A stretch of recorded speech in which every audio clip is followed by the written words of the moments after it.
નમસ્કાર। આઈસીડીએસ પ્રોજેક્ટમાં દેશભરમાં કામ કરતા 28 લાખ કરતાં વધારે આંગણવાડી કાર્યકર અને તેડાગર બહેનો, સ્વાગત છે તમારું આપણી આ યુટ્યુબ ચેનલમાં, જેનું નામ છે ગુજરાતી જીકેની જમાવટ। તો આગામી 1 જાન્યુઆરી 2026થી જ્યારે નવું વર્ષ શરૂ થવા જઈ રહ્યું છે, ત્યારે આ નવું વર્ષ જ્યારે આંગણવાડી કર્મચારી બહેનોના જીવનમાં નવો સોનાનો સૂરજ ઉગાડશે તેવું દેખાઈ રહ્યું છે। ગતરોજ પંજાબ રાજ્ય સરકાર દ્વારા આંગણવાડી કર્મચારીઓના પગારમાં જે છે તે બમણો વધારો કરી મોબાઈલ ભથ્થા, ઇમરજન્સી રજાઓ વગેરેના લાભો પણ જાહેર કરાતા હવે આ રાજ્ય સરકાર પણ હરકતમાં આવી છે અને આ રાજ્ય સરકારના નાયબ મુખ્યમંત્રી દ્વારા આંગણવાડી કાર્યકર બહેનોના પગારમાં વધારો કરવા સાથે જ જે કહી શકાય કે 200 કરોડ રૂપિયા જેટલી માતબર રકમ આ સરકારે હાલમાં પૂરક બજેટમાં જે છે તે ફાળવી દીધી છે। એટલે કે ક્યાંક ને ક્યાંક આંગણવાડી કર્મચારીઓને તો ફાયદો થશે, સાથે સાથે જે આંગણવાડી કેન્દ્રો છે તેના માટે પણ આ 200 કરોડ રૂપિયા જે છે તે સરકાર દ્વારા અલગથી ફાળવી દેવામાં આવ્યા છે। તો જાણીશું આજના વિડીયોમાં વિગતવાર આજના આંગણવાડી સમાચારમાં કે દેશના કઈ રાજ્ય સરકાર દ્વારા આંગણવાડી કર્મચારીઓના જે છે તે પગાર વધારાની જાહેરાત કરી છે, સાથે જ પૂરક બજેટમાં 200 કરોડ રૂપિયા જે છે તે આ સરકાર દ્વારા આંગણવાડીઓ માટે ફાળવવામાં આવે છે, આઈસીડીએસ પ્રોજેક્ટને ફાળવવામાં આવે છે, તેને લઈ અને આજના વિડીયોમાં આપણે વિગતવાર ચર્ચા કરીશું। તો વિડીયોના અંત સુધી આપ બન્યા રહેશો। જો આપ અમારી ચેનલમાં પહેલી વાર વિડીયો જોતા હોય, એટલે કે નવા સબસ્ક્રાઈબર હોય, તો ચેનલને સબસ્ક્રાઈબ કરી બાજુમાં રહેલું બેલ આઇકોન દબાવીને ઓલ નોટિફિકેશન ઓન કરી લેશો, જેથી કરીને ચેનલ પર મૂકવામાં આવતા આવા આંગણવાડી કર્મચારી પગાર વધારા આંગણવાડી ન્યૂઝ તમને સરળતાથી ચેનલના પ્લેટફોર્મ પરથી ઉપલબ્ધ થઈ જાય।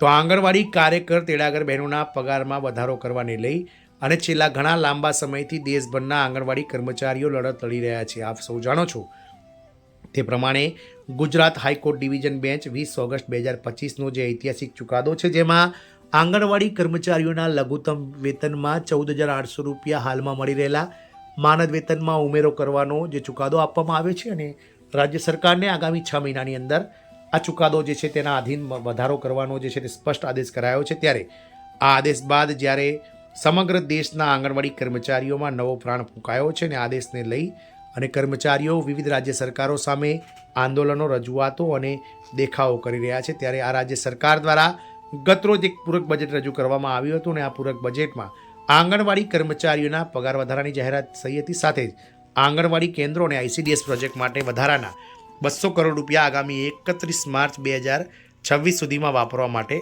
નક્કી કરવામાં આવ્યા હતા, એટલે કે ફાળવવામાં આવ્યા હતા।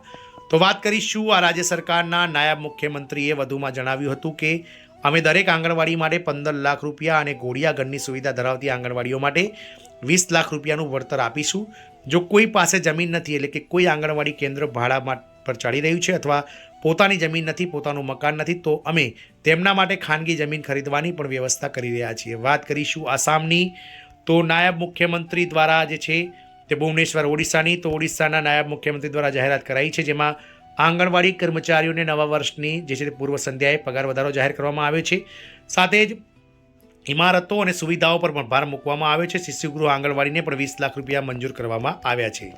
તો ઓડિશા સરકારની વાત કરીએ તો ઓડિશા સરકારના નાયબ મુખ્યમંત્રી દ્વારા ગત રોજ મળેલી કેબિનેટ બેઠક બાદ એક પ્રેસ કોન્ફરન્સમાં જાહેરાત કરાઈ હતી, જેમાં પૂરક બજેટ રજૂ કરવામાં આવ્યું હતું અને આ પૂરક બજેટમાં 200 કરોડ રૂપિયા જેટલા આંગણવાડી ઇમારતો, જમીન ખરીદવા અને આંગણવાડીઓના સમારકામ માટે ફાળવવામાં આવ્યા હતા, સાથે જ આંગણવાડી કર્મચારીઓને જે હાલમાં મળી રહેલું માનદ વેતન છે તેમાં બમણો વધારો કરવામાં આવશે તેવી પણ જાહેરાત કરાઈ હતી।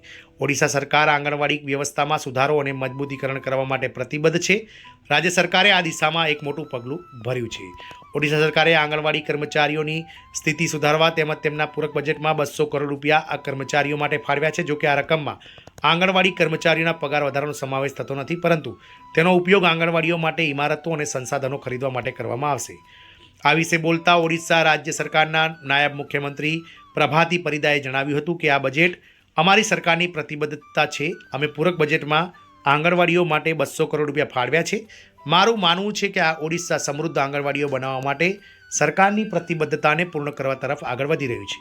આંગણવાડીઓને 20 લાખ રૂપિયાનું વળતર, તો નાયબ મુખ્યમંત્રીએ વધુમાં જણાવ્યું હતું કે અમે દરેક આંગણવાડી માટે 15 લાખ રૂપિયા અને ઘોડિયા ઘરની સુવિધા ધરાવતી આંગણવાડીઓ માટે 20 લાખનું વળતર આપીશું।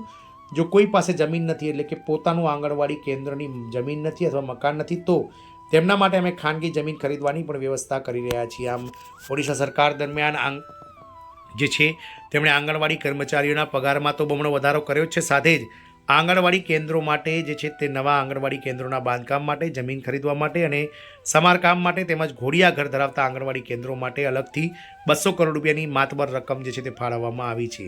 આ રકમ ક્યાંક ને ક્યાંક જે છે તે 31 માર્ચ 2026 પહેલાં વાપરવાની રહેશે અને ક્યાંક ને ક્યાંક રાજ્ય સરકાર જે છે તે આંગણવાડી કેન્દ્રોને વધુ સુસજ્જ અને આધુનિક બનાવવા માટેની જે છે તે કેન્દ્ર સરકારની જે પહેલ છે તેના તરફ આ ઓડિશા સરકાર હાલમાં આગળ વધી રહ્યો તેવું દેખાઈ રહ્યું છે. આમ પંજાબ સરકાર બાદ હવે ઓડિશા સરકાર પણ નવા વર્ષની પૂર્વ સંધ્યાએ આંગણવાડી કાર્યકર અને તેડાગર બહેનોને હાલમાં મળી રહેલા માનદ વેતનમાં બમણો વધારો કરવાની જાહેરાત કરી છે. જોવાનું રહેશે કે હવે અન્ય સરકારો પણ આ બંને રાજ્યોથી ક્યારે પ્રેરણા લે છે અને ક્યારે વધારો કરે છે. જય હિન્દ.